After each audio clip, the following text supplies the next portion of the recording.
Donc aujourd'hui, Bezrat Hashem Rosh Chodesh, Iyar, le début du mois de Iyar. Donc on va dire d'abord une halakha qui concerne Rosh Chodesh. D'accord, on sait que tous les matins c'est la guerre pour se lever à la tefila et surtout le dimanche. Le dimanche c'est un peu plus dur parce que déjà on vit en France, on vit dans une ambiance que tout le monde dort, tout le monde se réveille tard. Le dimanche personne ne travaille. Donc malheureusement ça influence la personne.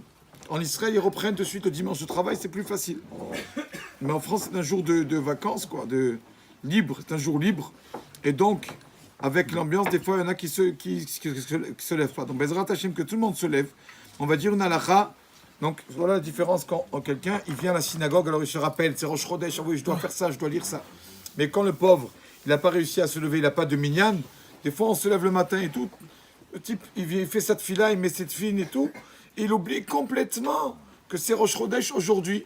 Il n'y a personne pour lui rappeler Ya'alev et Yavo. D'accord? Alors comment quelqu'un qui n'était pas à la synagogue, bien qu'il était en voyage, je ne sais pas, qui n'a pas prié à la synagogue, il a fait sa prière le matin normal, il a fait Shachrit de tous les jours, donc il n'a pas mentionné Rosh Chodesh, le Shachrit, il n'a pas fait Hallel, ni Moussaf, ni rien du tout, et il se rappelle, l'après-midi, il arrive à Mincha. Oh là là, ah oui c'est Rosh Chodesh, oh purée, ce matin... J'ai complètement oublié Rosh Chodesh. Comment doit-il faire? Qu'est-ce qu'il doit faire? Alors, c'est une personne qui lui arrivait ça. Alors, il doit faire 3 amidot de suite, une après l'autre. D'abord, la amida de Mincha. Après, une autre amida, celle de Moussaf. Après, une autre amida pour rattraper le shachid qu'il n'a pas mentionné Rosh Chodesh. 3 amidot. Et après ces 3, il fera le Hallel. Comme ça, une personne. Donc, il vaut mieux se lever le matin à la prière. Comme ça, au moins, on n'aura jamais ce cas de figure. Et une personne, donc, qui lui arrivait ça. Mais le problème, c'est que quoi? Mincha, il le fait au dernier moment.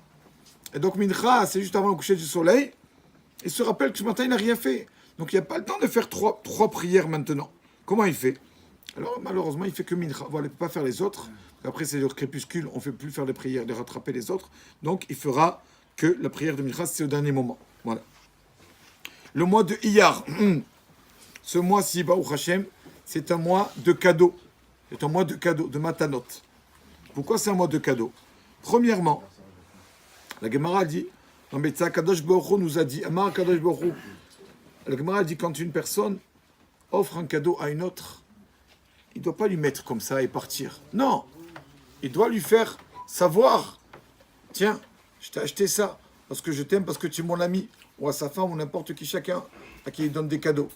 On doit faire savoir à la personne qu'on lui a acheté un cadeau, pas mettre anonyme. Parce que tout le but d'un cadeau, c'est de renforcer les liens entre nous. D'accord? Donc une personne ne peut pas laisser comme ça anonyme un cadeau. La Gemara, elle dit, donc de là, où on a appris cela, que quand on a un cadeau, on doit le présenter et dire, voilà, je t'offre un cadeau. La Gemara dit, on apprend un cadeau, je Baruch Hu lui-même, Hachem. Il a appelé Moshe, il lui a dit, écoute Moshe, Matana Tova Yeshib Bet Ganazai, j'ai un cadeau pour vous. J'ai un cadeau pour le peuple d'Israël. C'est quoi ce cadeau? Comment il s'appelle? Shabbat. Le Shabbat Shema. Il s'appelle Shabbat ce cadeau. Va dire au peuple d'Israël, va leur annoncer que je leur donne un cadeau, le beau cadeau du Shabbat, Baruch Hashem. On n'a pas les portables, on est tranquille, pas de soucis. On ne prie pas pour la parnassa, on ne commence pas à la parnassa. On oublie la banque, on oublie tout. Shabbat, on n'est que Baruch Hashem, dans la Kedusha, dans la sainteté. C'est un cadeau que plusieurs nations auraient aimé avoir ce cadeau. Des personnes qui ne sont pas de religion juive, une fois, une personne a dit aussi au Rav, j'aurais aimé avoir un jour comme ça. On marche, d'accord, on marche, on ne prend pas la voiture, on est tranquille. On est avec la femme et les enfants, on n'est pas chacun à table, et lui il a son portable, lui, son iPad, lui sa tablette. On est tous sans ces appareils, on est tous là, on se concentre, le couple. Voilà, c'est pas chacun avec de la télévision, chacun il voit son film de son côté, un dans la chambre, dans la salle manger. Non, il n'y a pas tout ça le jour du Shabbat. On est tous là-bas au Hachem à table. C'est le meilleur cadeau qu'il puisse avoir pour la famille. Ça qui fait tenir la famille. Cette vie comme ça, c'est vraiment un cadeau. C'est un cadeau. Une personne qui croit que le Shabbat c'est une contrainte, le pauvre il n'a pas encore compris.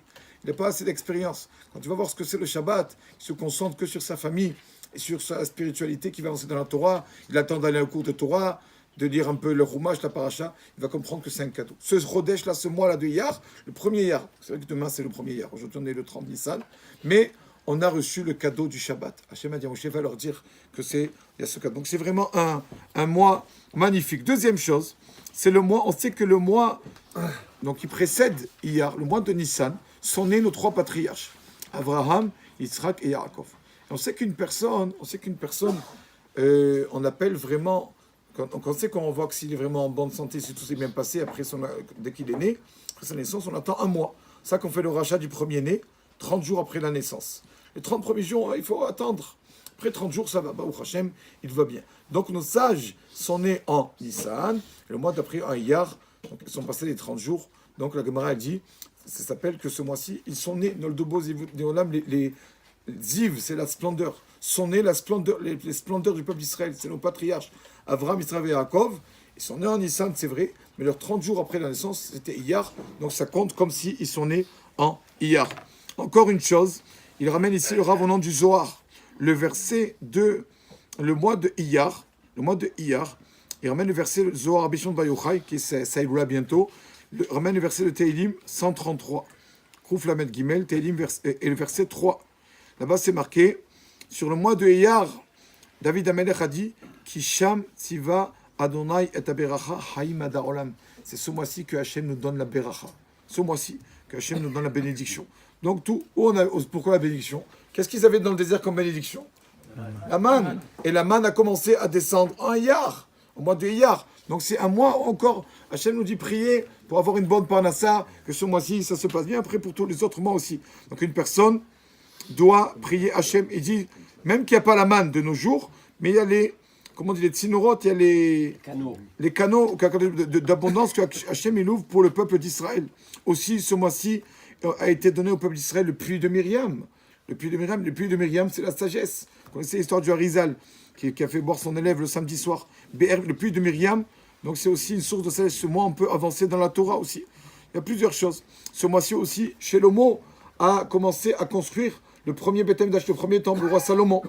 Ce mois aussi, on peut commencer à construire notre spiritualité un peu, avancer dans la Torah. Et il dit le Khatam Sofer aussi que l'inauguration du troisième temple sera pendant le mois de Iyar. Comme ça, il dit. Donc c'est un mois rempli de bonheur. Et il dit, comme tout le monde le sait, que le mot Iyar, c'est un langage de hors de lumière. Une personne, Bezrat, c'est un peu demande d'Hachem la lumière qui illumine un peu la vie, qui enlève les malheurs, les tsarot. Et aussi,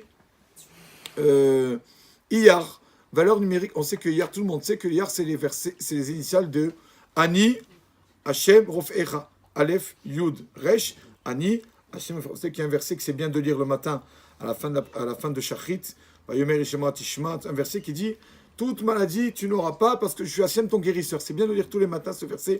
Je suis Hachem ton guérisseur, c'est les initiales de Iyar, Ani, Hachem Rofecha. Donc ce mois, on peut demander aussi pour la guérison des malades, on l'a dit, et aussi nous guérir à nous de tout ce qu'on a, le mal qu'on a en nous, les mauvais caractères. On le voit parce que tous les jours, quand on demande dans la Hamida, la bracha, la 8e bénédiction de la Hamida, la 8e bénédiction, Refaenu, quand on demande la guérison dans la Hamida, Refaenu, Hachem Vénérafi. C'est marqué que c'est la 8e bénédiction parce que la guérison, on a besoin pour un bébé le 8e jour après la Brit Mila. C'est pour ça que la 8e bénédiction dans la Hamida, c'est Refaenu, guéris-nous. Et là-bas, on demande à Hachem, Ve'ale, Arucha, amène-nous la guérison, Arucha, la guérison. Si quelqu'un, il dit Aruka, allonge-nous la maladie, Dieu préserve. Alors, on ne faut pas dire ça, il faut dire Arucha. Arucha, c'est le remède, guérison. Le mot remède, donc Erer, le mot Erer, valeur numérique de 221. Même valeur numérique que le mot Iyar. Aleph, Yud, Yudresh, ça fait 221. Donc c'est un mois vraiment de guérison. On prie pour tout l'homme Israël, tous les malades qui guérissent. Amen. Et Chodesh Tov, on voit.